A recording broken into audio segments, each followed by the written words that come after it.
Berbeza dengan orang Islam. Orang Islam ni bergaduh, semua satu dunia tahu kata bergaduh. Firman Allah, wa alqaina bainahumul adawata wal baghdha ila yaumil qiyamah.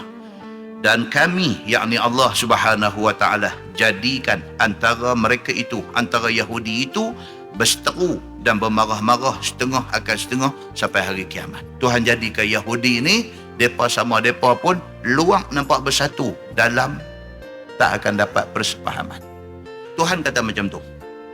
Yahudi sama Yahudi ni kita nampak macam mereka bersatu, tapi hakikatnya Tuhan kata dalam mereka tak sama.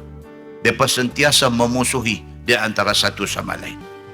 Maka tiap-tiap satu firqah daripada 12 firqah Yahudi itu tiada muafaqah dengan lainnya. Mereka tak boleh nak setentang dalam semua hal. Cuma mereka ni apa dia? Mereka pandai tunjuk mereka bersatu.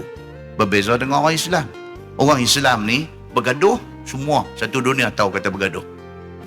Kita tak hati nak tunjuk kita bersatu tu, tak hati tunjuk. Kita tunjuk kata kita bergaduh ni, bukan kata dalam Malaysia ni nampak kita bergaduh. Satu dunia tahu kata orang Islam ni tak bersatu.